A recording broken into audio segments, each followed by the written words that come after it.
Hello everyone, I am Pragya Srivastav. I am here to record a lecture on VLSI technology. The course code is KEC053 and presently we are discussing Unit 3. Previously in my lecture we have studied how a lithography process is carried on, and after the lithography process is carried for IC fabrication, the next step we need to know is film deposition. So there is a process after lithography and before film deposition. What is that? That is etching of silicon. What are we actually going to do here? Like the etching of silicon is done by two steps. That is, the first step is to convert the silicon into silicon dioxide, and the second step is where we etch silicon dioxide. Now what is actually happening? Let's say we are having a lithographic pattern. Here we had a silicon dioxide layer. Now, after photolithography, the top one is a photoresist layer. Okay. So, photoresist layer, depending upon the positive or negative photoresist, we have successfully managed to wash off this portion. Okay, this portion has we have washed off, we have cleared that space so that cavity can be created. Now that cavity needs to be created in this region. Now still this block is extra, so this is nothing but SiO2.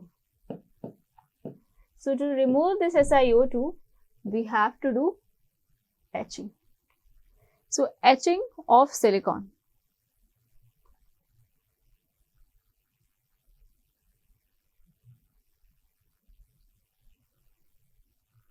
Here we need to know the first step is the silicon etching is going to be oxidation, which is analogous to our anodic oxidation.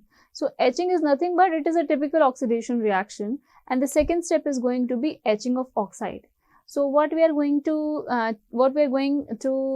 carry away is we have to invariably we will find the silicon etchant has more than one component and more than one material in it. So one is for oxidation and others remaining are for etching that oxide.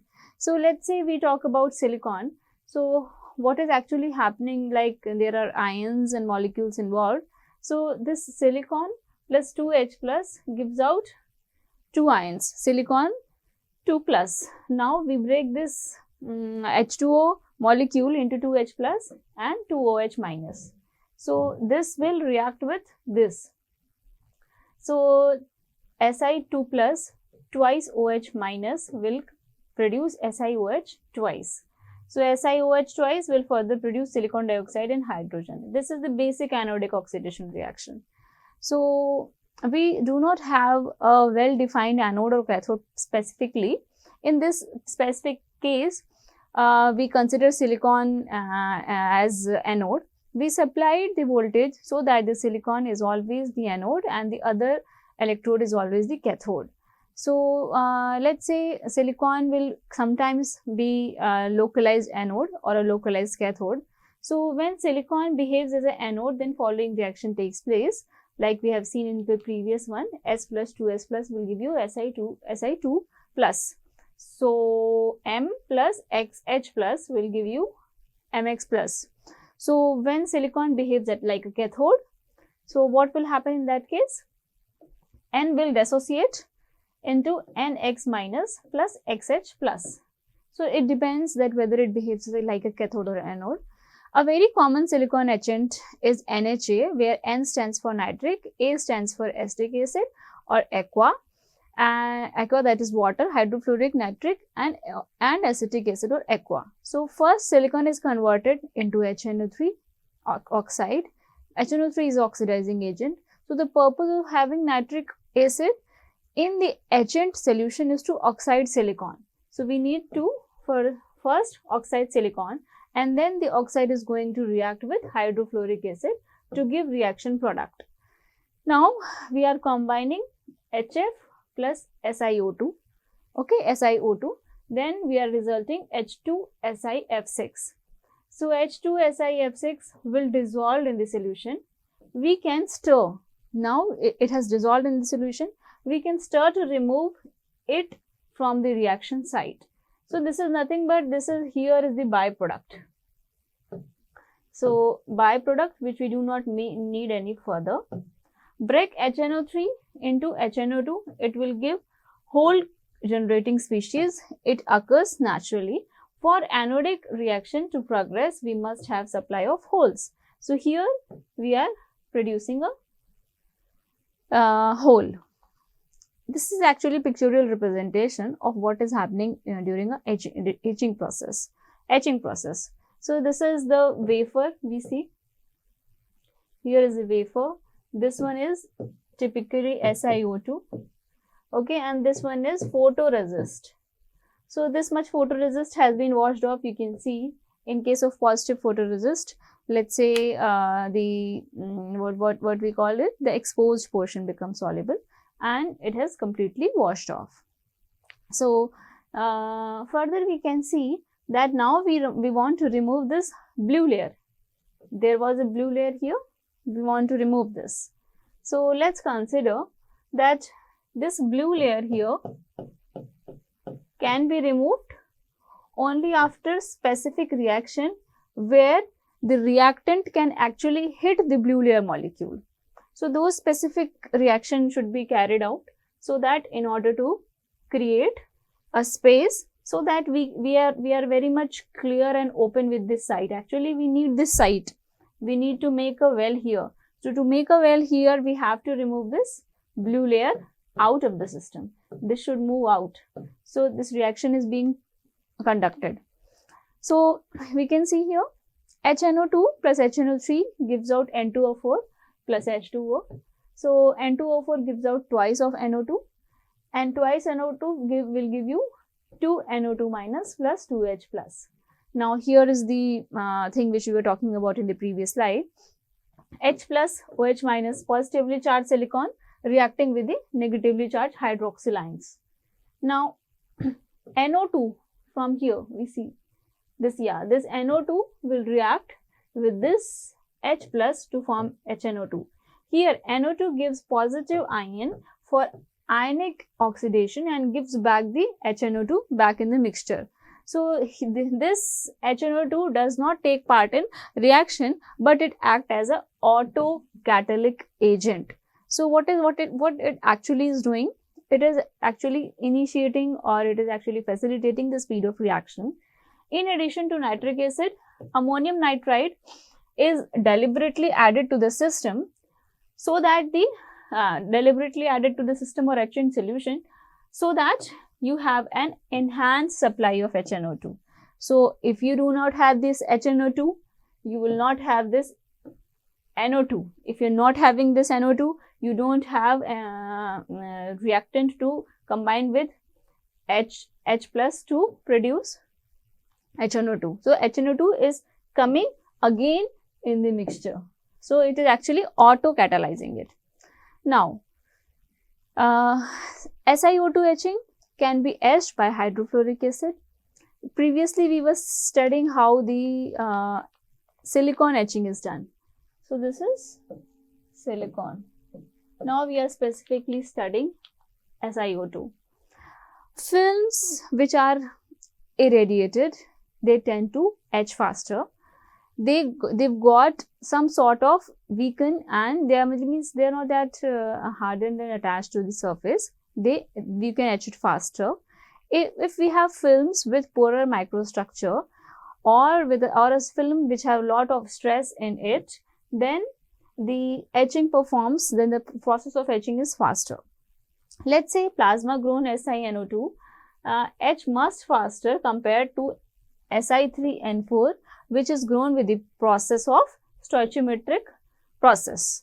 So in doping of phosphorus and boron, SiO2 is used, then it will etch much faster as compared to SiO2. So if we have SiO2 and we have impurities like phosphorus and boron, so these type of impurities will facilitate the process of etching. We have faster etching. Generally, etching of SiO2 is done with buffered hydrofluoric acid. We have written here buffered hydrofluoric acid or NH4F, which is ammonium fluoride. Now, we have to discuss that how the etching process is carried on. Like if we talk about the orientation of etching, let's say we talk about a molecule which is just displacing the previously existing molecules. Let's say this is a molecule, it is hitting. I have to have a clear canvas. Let's say this molecule has come. So if this molecule is hitting here, here, here, here, everywhere in the same direction, everywhere in the same direction. Similarly, we have a molecule here which is hitting in same direction. So we will have, when you have etching, uniform etching in all the direction, then you have a etch profile like this. So let's make it a better one. You have a etch profile like this, or you can have a etch profile like this. So this is all is isotropic. You can see the edge is round. Here the edge is round. So this all is iso. Okay, isotropic. So we have to see isotropic etch profile and anisotropic etch profile.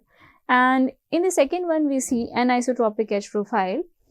The horizontally, if we talk about magnitude, the magnitude of etching that is carried out in the horizontal direction is more as compared to the vertical etching. No, I'll correct myself. The vertical etching is having the higher magnitude as compared to the horizontal one. So in that case, we will have a deep but not wide. We will have like this, a deep but not wide, like this kind of cavity we'll have. So here we see it is not iso because the etch profiles and the magnitude of horizontal and vertical is unequal. So here we can say it's equal, the magnitude is equal, but here the magnitude of etch along different directions, it's unequal. So it's unequal, so we'll have the anisotropic etch profile. Again we see etched equally in all direction. We have discussed. Wet etches gives rise to isotropic profile. Here only dry etch can give isotropic profile. Sometimes some of the dry etches can also give isotropic profile, but here only dry etch will give anisotropic. Anisotropic profiles are needed to transfer lithographic patterns for smaller feature size. We can see that if we have a very small, we have to create a very small end well which is not wide enough, we cannot go for isotropic because isotropic will not be able to create a narrow well. Okay, so if for such a well or for such a smaller feature size, we have to create a well here. So we can only use an isotropic etch profile. Now let's talk about if this is vertical, you call, if this is a horizontal, you call.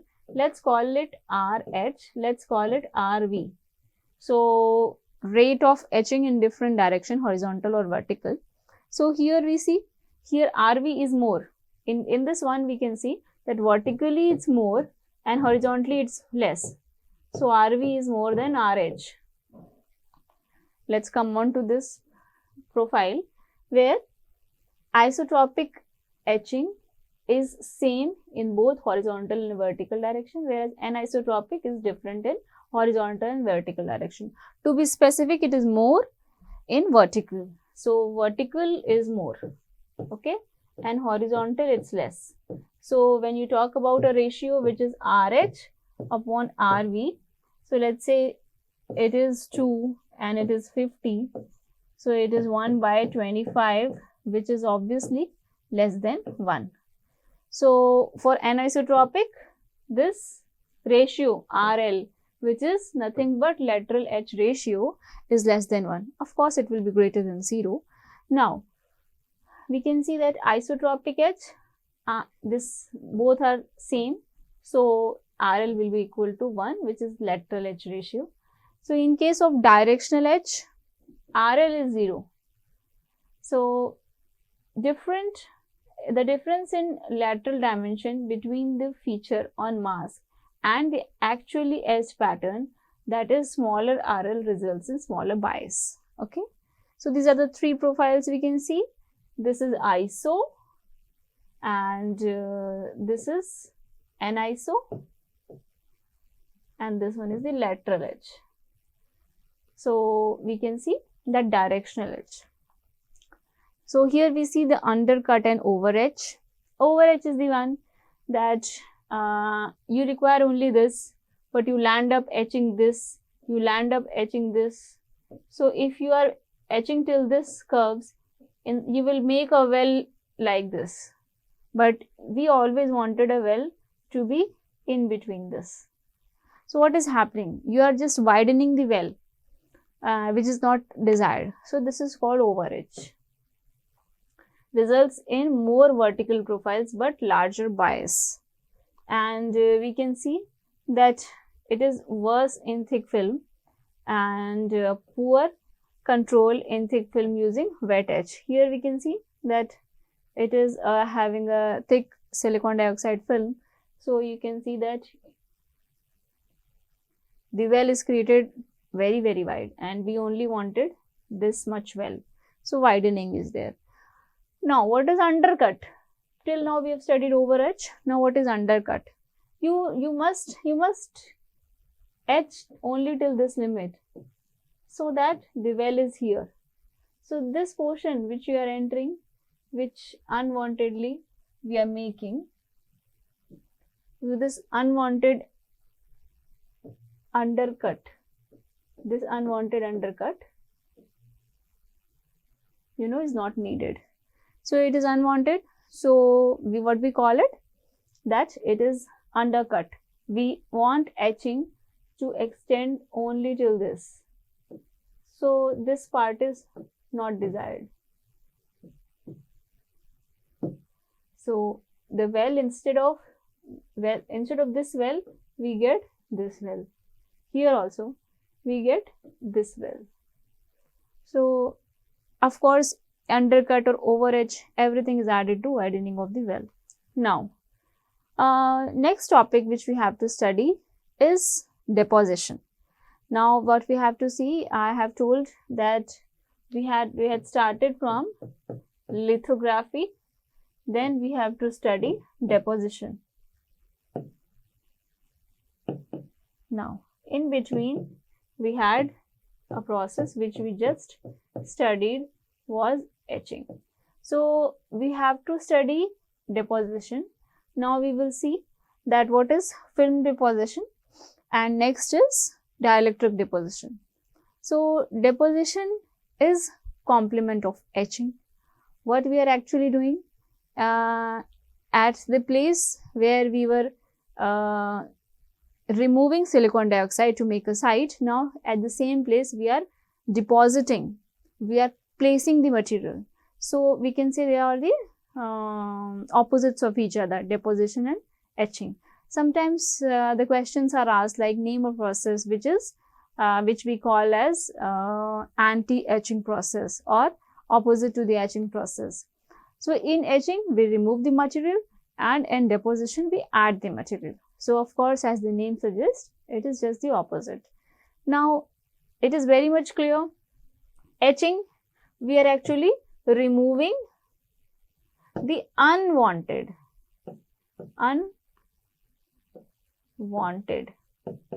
and here deposition, we are adding the desired, material. So, here is a difference.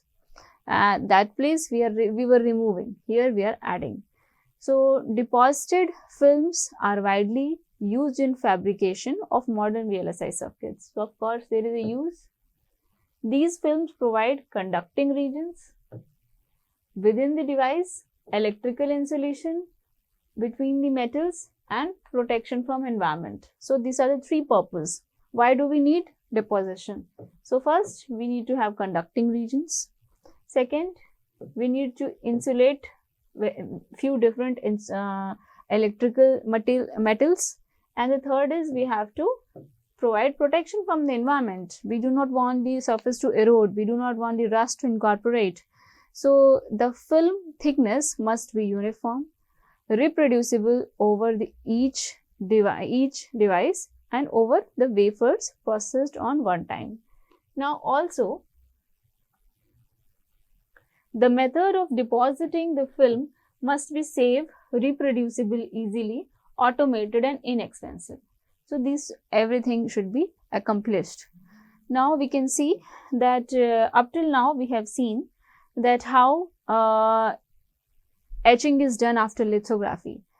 Now after etching, we are making our circuit ready for the next step, that is film deposition. So we will be studying more on film deposition in my next lecture. Thank you.